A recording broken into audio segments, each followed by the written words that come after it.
Napansin mo ba?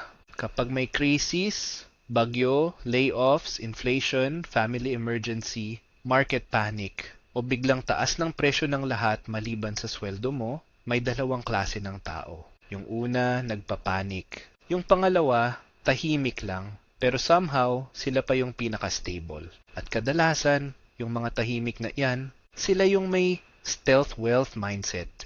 Hindi sila ma-flex, hindi sila maingay, hindi sila laging nagpapakitang successful. Pero kapag gulo na ang mundo, sila pa ang pinakakalma. So in this video, pag-uusapan natin ang top 5 things that stealth wealth people do during times of crisis. In a way na sobrang relatable sa mga Pinoy, OFWs, empleyado, freelancers, at kahit sinong gusto ng mas matatag na buhay. Simulan na natin. 1. Hindi sila nagpapanik, nagpaplano sila. Ito ang first big difference. Kapag may crisis, karamihan sa tao emotional agad. Biglang, ano na mangyayari? I-withdraw ko na ba lahat? Maglo-loan na ba ako? Ubos na ba ako? Ang stealth wealth people, kinakabahan din. Pero hindi sila agad gumagawa ng decision habang mataas ang emosyon. Imbes na magpapanik, nagtatanong sila, ano ang controllable? Ano ang urgent? Ano ang pwedeng i-delay? Ano ang kailangan kong protektahan? Halimbawa, may rumor ng layoff sa company. Yung iba sa office, wala yan. Bahala na. Manifest na lang. Pero yung stealth wealth type, tahimik lang. Ina-update ang resume. Binabawasan ang gastos. Inaayos ang savings. Kinokontak ang network. Tinitingnan kung ilang buwan kaya niyang mabuhay kung mawala ng income. Habang ang iba nasa panic mode, siya nasa preparation mode. Parang sa Baguio lang. Yung iba, content muna bago charging. Yung stealth wealth person, naka-charge na, may cash na, may tubig na, may gamot pa. Hindi sila dramatic, prepared sila. At yan ang unang galawan nila. Hindi sila nauuna sa takot, nauuna sila sa plano. 2, pinoprotektahan nila ang cash flow, hindi ang image. Sa crisis, maraming tao ang mas concerned sa tanong na, mukha pa rin ba akong okay? Pero ang stealth wealth people, ang tanong nila, okay pa ba ang cash flow ko? Malaking difference. Kasi sa panahon ng uncertainty, hindi importante kung mukhang mayaman ka. Mas importante kung may pumapasok pang pera at kung kontrolado mo ang lumalabas. So anong ginagawa nila? Una, mabilis silang mag-cut ng unnecessary expenses. Hindi next month, hindi pag-ubos na, agad. Pangalawa, pinapalakas nila ang income side. Kung freelancer sila, naghahanap sila ng extra clients. Kung may business sila, mas maingat sila sa collections. Kung employee sila, naghahanap sila ng backup options. Pangatlo, iniingatan nila ang cash. Ayaw nilang puro assets, pero walang actual liquidity. Kasi sa totoong buhay, hindi mo maibabayad ang Meralco gamit ang at least may investment ako. Hindi rin tumatanggap ng manifesting abundance ang grocery. At dito pumapasok ang isang matinding katotohanan. Maraming tao ang nasisira sa crisis, hindi dahil maliit ang kinikita nila, kundi dahil ayaw nilang i-adjust ang lifestyle nila. Ayaw magmukhang apektado. Ayaw magmukhang nagtitipid. Ayaw mapansin na humihina. Pero stealth wealth people, okay lang sa kanilang magmukhang boring. Okay lang mag-downshift. Okay lang mag-no muna sa travel, gadgets, food delivery, o kung anumang hindi urgent. Kasi mas gusto nilang protektahan ang future kaysa ang porma. Sa crisis, ang tunay na mayaman, hindi yung mukhang unaffected. Yung tunay na mayaman, marunong mag-adjust nang hindi nagko-collapse. 3, may buffer sila bago pa dumating ang problema. Ito ang isa sa pinaka-importanting ugali nila. Hindi sila nabubuhay sa sakto lang. Kasi alam nila na sa Pilipinas, isang emergency lang, pwede ka nang masira. Isang hospitalization, isang bagyo, isang layoff, isang nasirang appliance, isang family emergency, isang semestreng, sabay-sabay ang bayarin. Kaya ang stealth wealth people may buffer. Pwedeng emergency fund, pwedeng medical fund, pwedeng extra stock ng essentials, pwedeng backup income, Pwedeng updated CV at network. Pwedeng copies ng important documents. Pwedeng insurance. Hindi dahil praning sila, kundi dahil realistic sila. Ang daming tao gusto magmukhang mayaman sa okay na buwan. Pero ang stealth wealth mindset, ang goal ay hindi mag-collapse sa bad month. Ulitin natin yan. Hindi ang goal ay magmukhang mayaman sa normal days. Ang goal ay hindi masira sa pangit na days. At ito yung madalas hindi nakikita sa social media. Kasi walang nagpo-post ng, "Guys, may 6 months emergency fund na ako.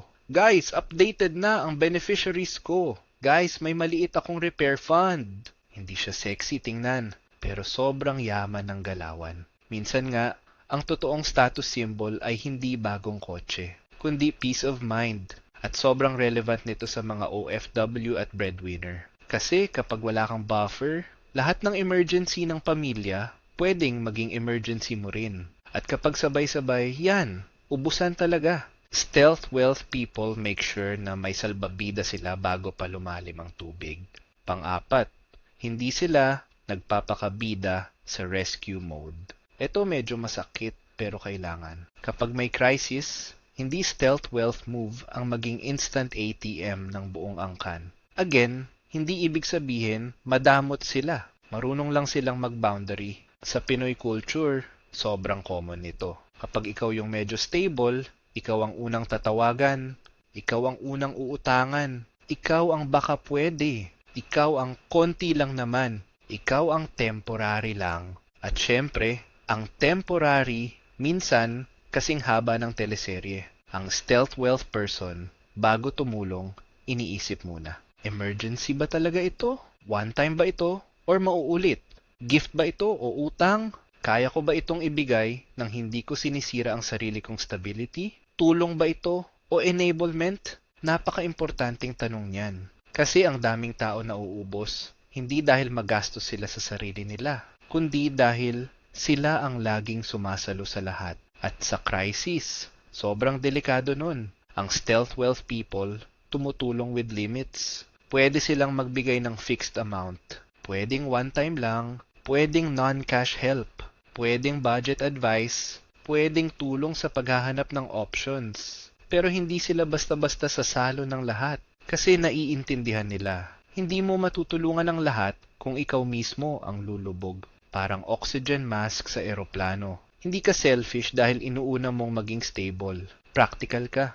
At oo, minsan, mapapasama ka sa pamilya kapag nag-boundary ka. May magsasabing, "Nagbago ka na! May pera ka na kasi! Iba ka na!" Pero ang totoo, hindi ka nagdamot, natuto ka lang.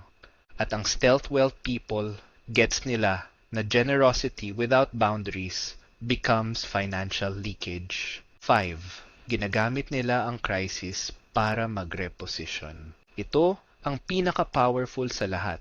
Habang ang karamihan, ang goal lang ay paano ako makaka-survive. Ang stealth wealth people iniisip din, paano ako lalabas dito na mas matibay. Hindi sila masaya sa crisis, hindi sila opportunist in a bad way, pero marunong silang matuto. Kapag may crisis, ina-audit nila ang buhay nila. Tinitingnan nila, saan ako mahina? Masyado bang mataas ang fixed expenses ko? Masyado ba akong nakaasa sa iisang income? Kulangan ba ako sa emergency fund? Masyado ba akong people pleaser pag pera ang usapan?